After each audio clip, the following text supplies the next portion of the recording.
And welcome into our newscast for this Monday evening here on WLAF TV 12. Those traveling I-75 through Campbell County on Sunday had a rough go.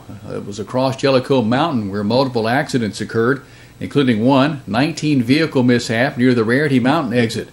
That's where 10 vehicles of sorts of cars, SUVs, along with 8 18-wheelers, and even a Greyhound bus involved, with several people being taken to area hospitals. Dispatchers at 911 tell WLAF that Jellicoe Hospital was slammed. In all, there were close to 60 patients in the pileup with one serious injury. Along with snow and ice, fog was also a hazard, dramatically limiting visibility. Some drivers also said that snow fell so hard it created a whiteout on I-75. Now, upwards of 75 calls came through the 911 center from noon till about 3:30 Sunday afternoon. 911 callers were literally swamped yesterday. More than 20 churches, by the way, called in to WLAF, canceling Sunday night services last night. And since today was President's Day, students and teachers already had a scheduled day off from school, so that saved a lot of phone calls, a lot of folks asking about school today here at the radio station. That's good. Thanks to Charlie Hudson. Here it is. We have a snapshot of our backyard, literally here at the radio station. This is what the ridge behind WLAF looked like around 8 o'clock this morning. And thanks again, Charlie, for thinking of us with that great snapshot. Well, it is championship night for the Lady Cougars. Campbell takes on Anderson County for the District 3A Girls Basketball Tournament Championship. That's the District 3 AAA Girls Basketball Championship. Coverage from Oak Ridge begins with the voice of the Lady Cougars, Adam Smith, at 7:30 on WLAF Radio and also on 1450WLAF.com. The Lady Cougars are out to avenge their only loss in the district during the regular season. CCHS finished first in the district while Anderson County came in second. Perhaps it's only fitting that those two teams are playing for the tourney title tonight. And speaking of the Cougar basketball, the boys, the Cougars, face Oak Ridge on the Wildcats' home floor for third place in the boys' tourney tomorrow night. That's a 6 o'clock start. Jellicoe is also playing for third place in its district.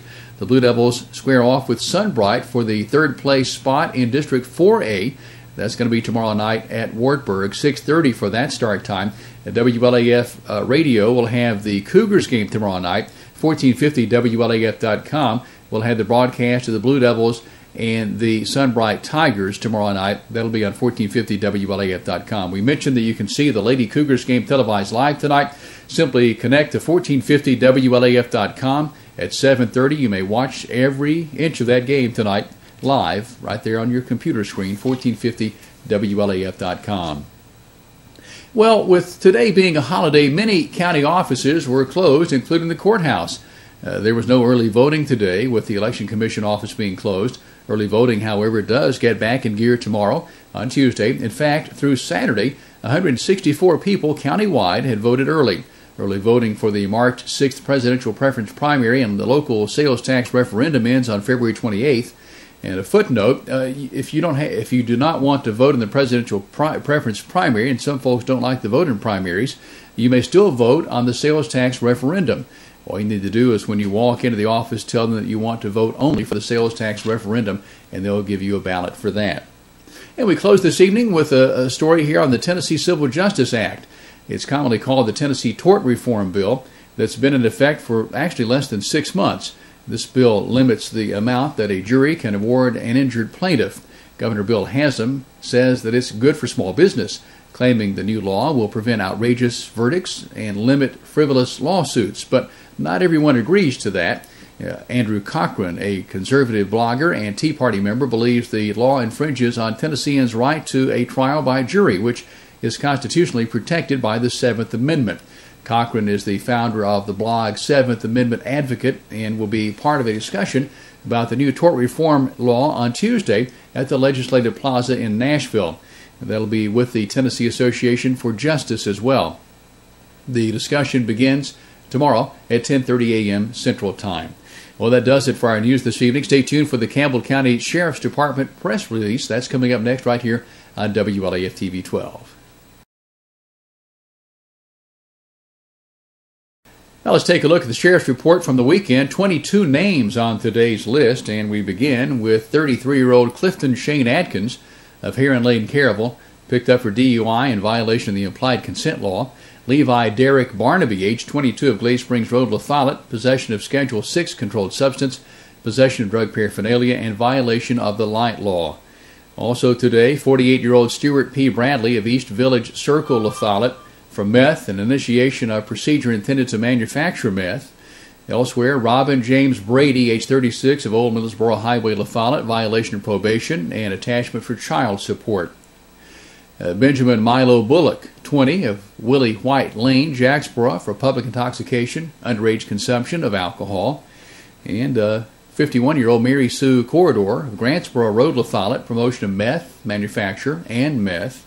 And Jessica Starr Davis, age 21, of South Highway 25W in La Follette, for giving false information to an officer, traffic control device, and violation of the window tint law. 32-year-old Mark David Franklin, South 27th Street, La Follette, violation of probation, capious bench warrant, possession of drug paraphernalia, evading arrest, revoked bond, reckless endangerment, aggravated burglary, and theft of property under $500. Eric Justin Goins, 34, of Cross Valley Road, La Follette, domestic assault, and Fontel Danielle Hetmaker, age 21, of Bentley Lane, La Follette, for meth and promotion of meth manufacture. The list continues on the arrest report.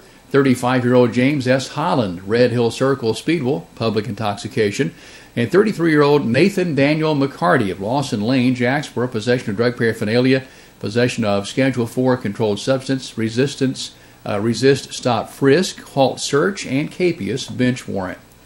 And James B. Meadows, age 29, of Fire Department Lane, Jacksboro, for violation of probation, and also he is charged with a capious bench warrant. Leanna Marie Mongar, 34, South Cumberland Avenue, La Follette, felony evading arrest, reckless endangerment, hydrocodone that was not hers, possession of drug paraphernalia, and resist, stop, frisk, halt, search.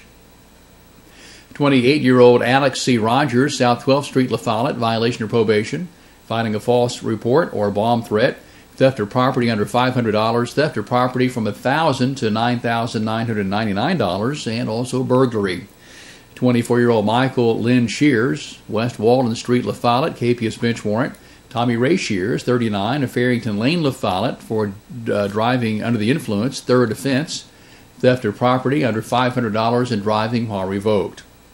40-year-old Michelle Dawn Smith of Leroy Day Lane, La Follette, driving under the influence, violation of the Tennessee financial law, violation of the registration law, violation of the implied consent law, seatbelt law, open container law, drivers to exercise due care, and expired driver's license. Stephen Chester Smith, 25, of Victory Cross Road, La Follette, driving under the influence, no driver's license, disorderly conduct, and a capious bench warrant. Beecher D. Sparks, age 50, of Pleasant Ridge Road, La Follette, public intoxication and criminal trespassing. And last on today's list is 41-year-old Mark Anthony Young of Leroy Day Lane in La Follette. His charges, public intoxication and possession of drug paraphernalia. And that's it for today's report. We thank you for joining us, and we invite you to stay connected as more news and information is on the way here on WLAF TV 12 and 1450 WLAF Radio. We sing happy birthday to you, and may all your dreams come true. Happy, happy birthday. Oh, this is your birthday song. Oh, celebration all night long. Oh, may all you... Good Monday evening, everybody. Welcome into your birthdays and anniversaries. As you know, that is brought to you by Eastside Pizza and Deli and here at WLAF. So you're celebrating a birthday and anniversary today. Starting off with our birthdays, Christy Reidner celebrating a birthday today. Or I'm sorry, that's back on Saturday. This is over the weekend. Linda Carroll, 57, back on Saturday. And Diane Collins, 52 years old, back on Saturday. For Sunday, Robbie Wilson celebrating a birthday. Shirley Goins and Sam Sexton all celebrated a birthday back yesterday.